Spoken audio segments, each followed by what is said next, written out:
سجدہ کن اعضاء پر کرنا چاہیے، یعنی سجدے میں کون کون سے حصے زمین پر ٹکنا چاہیے؟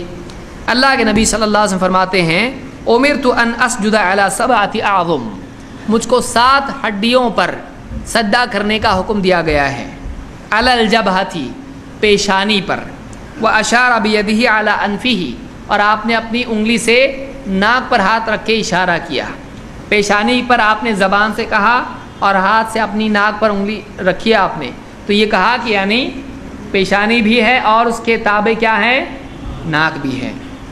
قول بھی لیں گے نبی کا، عمل بھی لیں گے۔ والیدین والرکبتین واطراف القدمین، اور دونوں ہاتھ اور دونوں گھٹنے اور اسی طرح سے دونوں پاؤں کی انگلیاں، واطراف القدمین، ولا نکفت الثیاب والشعر، اور ہم اپنے نہ کپڑوں کو سمیٹتے ہیں نماز میں اور نہ بالوں کو سمیٹتے ہیں۔ تو اس سے بات معلوم ہوئی کہ پیشانی، ناک، دونوں ہاتھ، ہتھیلیاں اور دونوں گھٹنے اور پاؤں کے پنجے، انگلیاں، ان سب کا زمین پر سجدے میں ٹکنا ضروری ہے۔ یہ بخاری اور مسلم کی حدیث ہے۔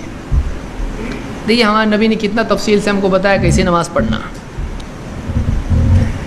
سجدوں میں کوئی آدمی کہے گا ہاتھ ہے تو پھر کوہنیاں ٹکائیں کہ نہیں ٹکائیں؟ اللہ کے نبی صلی اللہ علیہ وسلم فرماتے ہیں اذا سجدت فضع کفیک وارفع مرفقیک، جب تو سجدہ کرے تو اپنی ہتھیلیاں زمین پر رکھ اور اپنی کوہنیوں کو اٹھا لے۔ اس حدیث کو امام مسلم نے روایت کیا ہے۔ اس سے معلوم ہوتا ہے کہ سجدے میں کوہنیاں زمین پر نہیں ٹکانا چاہیے۔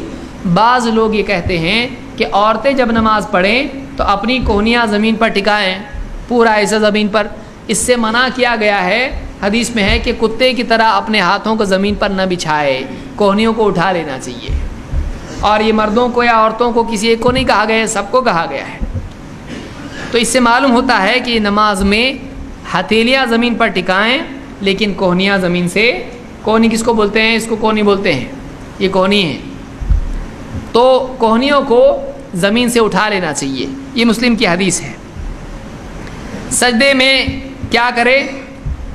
علقمہ ابن وائل اپنے والد سے روایت کرتے ہیں، کہتے ہیں کہ ان النبی صلی اللہ علیہ وسلم کان اذا سجد ضم اصابعہ، اللہ کے نبی صلی اللہ علیہ وسلم جب سجدہ کرتے اپنی انگلیوں کو سمیٹ لیتے، اپنی انگلیوں کو سمیٹ لیتے۔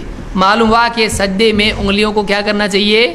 سمیٹ لینا چاہیے۔ انگلیاں پھیلا کے سجدہ نہیں کرنا چاہیے۔ سجدے میں زمین پر ہاتھ رکھ رہے ہیں آپ، انگلیاں جوڑ دیں، سمیٹ لیں۔ اس کو ابن خزیمہ، ابن حبان اور حاکم نے روایت کیا اور صحیح روایت ہے۔ اسی طرح سے سجدے میں اپنے بازوؤں کو اپنے پہلو سے جدا رکھنا چاہیے، اپنے سینے سے، اپنی کمر سے اپنے بازوؤں کو الگ رکھنا چاہیے۔ عبداللہ ابن مالک ابن بحینہ کہتے ہیں ان النبی صلی اللہ علیہ وسلم کان اذا صلی فرج بین یدیہ حتی یبدو بیاض ابطیہ، اللہ کے نبی صلی اللہ علیہ وسلم جب سجدہ کرتے اپنے دونوں ہاتھوں کو پھیلا دیتے یہاں تک کہ آپ کی بغل ہم کو دکھائی دیتی ہے۔ بغل، اس کو بغل کہتے ہیں۔ آپ چادر اوڑھ لیا کرتے تھے کبھی کبھی، تو پیچھے سے ہم کو آپ کی سجدے میں بغل جو حصہ ہے یہ دکھائی دیتا تھا، یعنی اتنا ہاتھ آپ پھیلاتے تھے۔ یوں نہیں ایک دم پھیلا کے ایک دم اس طرح سے سجدہ کرنا یہ ثابت نہیں ہے، بلکہ سجدے میں کیا کریں؟ ہاتھ پھیلا کے کریں۔ یہ بھی نہیں کہ دائیں کو بھی دھکا دے دیا، بائیں کو بھی دھکا دے دیا، چل ہٹ یہاں سے، میرا سجدے کا ٹائم آ گیا ہے۔ تو وہ نماز کے بعد کہے گا آپ تیرا جنازے کی نماز کا ٹائم آ گیا ہے۔ آپ نماز پڑھیں، اپنی ٹیریٹری میں پڑھیں، دوسرے کی ٹیریٹری میں آپ مت جاؤ۔ ایسی نماز آدمی نہ پڑھے کہ دوسروں کو تکلیف دے۔ اس کی اکیلے کی جو ہے نماز اپنے لیے ثواب اور دوسروں کے لیے عذاب بن جائے، ایسا نہیں ہونا چاہیے۔ تو بازوں کو الگ رکھے، لیکن اتنا نہیں کہ کسی کو جو ہے کان کو لگ رہا ہے، کسی کی جو ہے کمر پہ لگ رہا ہے اس کا ہاتھ، اور کیا تو بولے بھائی نماز ہے، پڑھنا ہے پڑھو، نہیں تو جاؤ، ایسا نہیں ہونا چاہیے۔ آدمی تھوڑا سا اتنا بھی نہیں پھیلے کہ یعنی دوسروں کو تکلیف ہو، اتنا بھی نہیں سمٹے کہ حدیث کے خلاف ہو۔ سمجھداری سے عمل کرنا، ایک دم جہالت کے ساتھ عمل نہیں کرنا چاہیے۔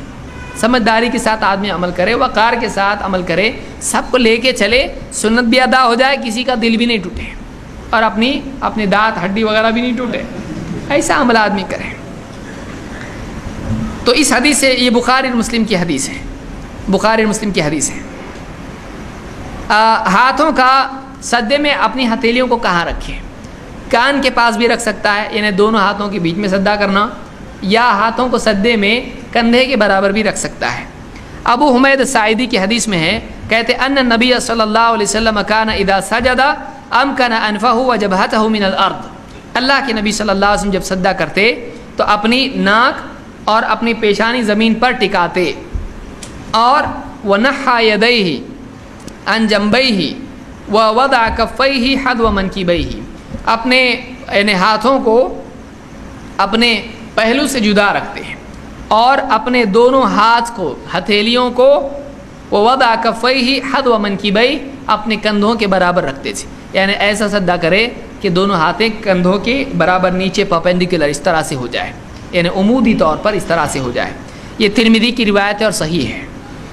اسی طرح سے وائل بن حجر رضی اللہ عنہ سے روایت ہے کہ انہ رأى النبی صلی اللہ علیہ وسلم رفع یدیہ حین دخل فی الصلاۃ کبر، نماز میں داخل ہوتے وقت میں آپ نے تکبیر کہی اور ہاتھ اٹھائے، فحمام حیال اذنیہ، کان تک بتایا حمام نے، ثم التحف بثوبہ، پھر آپ نے کپڑا اپنا لپیٹ لیا، ثم وضع یدہ الیمنی علی الیسری، پھر اپنا دایاں ہاتھ بائیں پر باندھا، فلما اراد ان یرکع اخرج یدیہ من الثوب، آپ نے جب رکوع کا ارادہ کیا تو دونوں ہاتھ باہر نکالے، ثم رفعہما ثم کبر، پھر ہاتھ اٹھا کر آپ نے رفع الیدین کیا، فرکع، پھر رکوع کیا، تکبیر کہہ کے آپ نے رکوع کیا، فلما قال سمع اللہ لمن حمدہ رفع یدیہ، جب سمع اللہ لمن حمدہ کہا رفع الیدین کیا، فلما سجد بین کفیہ، جب آپ نے سجدہ کیا تو دونوں ہتھیلیوں کے بیچ میں سر رکھا،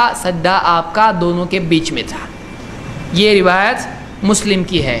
معلوم ہوا کہ دونوں ہاتھوں کے بیچ میں سر رکھنا بھی سجدے میں سنت ہے، ایسا بھی چلے گا ویسا بھی کرے گا۔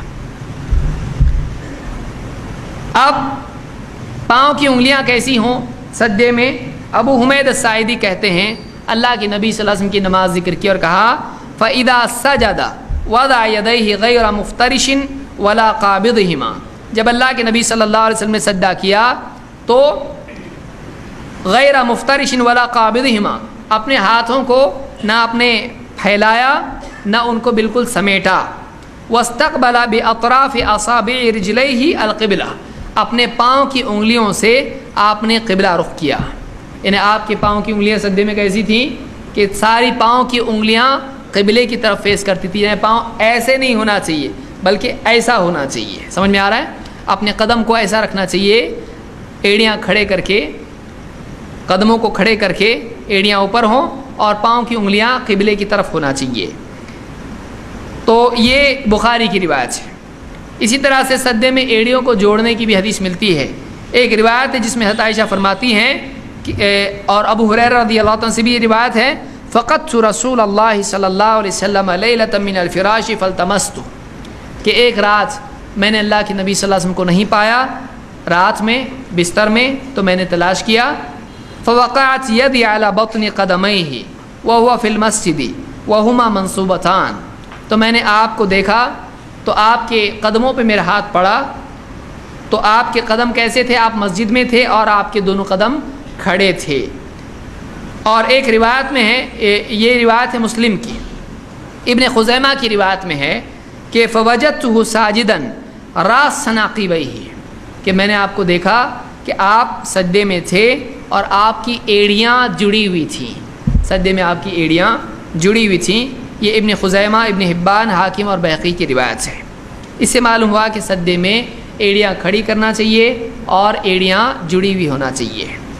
سجدوں کے درمیان کیسا بیٹھے؟ پہلے سجدے سے اٹھ کے بیٹھے تو کیسے بیٹھے؟ ابو حمید الساعدی کی روایت میں ہے وَيَفْتَحُ أَصَابِعَ رِجْلَيْهِ إِذَا سَجَدَ، جب آپ سجدہ کرتے تو اپنے پاؤں کی انگلیاں پھیلاتے، قدموں یعنی پاؤں کی انگلیاں پھیلاتے، ثم یقول اللہ اکبر ویرفع، پھر اللہ اکبر کہہ کے آپ اٹھتے، وَيَثْنِي رِجْلَهُ الْيُسْرَى فَيَقْعُدُ عَلَيْهَا، اپنا بایاں پاؤں بچھاتے اور اس پر بیٹھ جاتے، ثم یصنع فی الاخری مثل ذلک، پھر دوسرے میں بھی اسی طرح سے کرتے ہیں۔ تو معلوم ہوا کہ سجدے سے اٹھ کر کیسے بیٹھنا چاہیے؟ بایاں پاؤں بچھا کر اس پر بیٹھنا چاہیے، یہ سنت ہے۔ یہ ابو داؤد کی روایت ہے، اس کے علاوہ بھی روایتیں اس سلسلے میں آئی ہیں، یہ ایک روایت آپ کے لیے کافی ہے۔ بایاں پاؤں بچھا کے آپ اس پر بیٹھیں اور سیدھا پاؤں اس قدم اس کو کھڑا کریں۔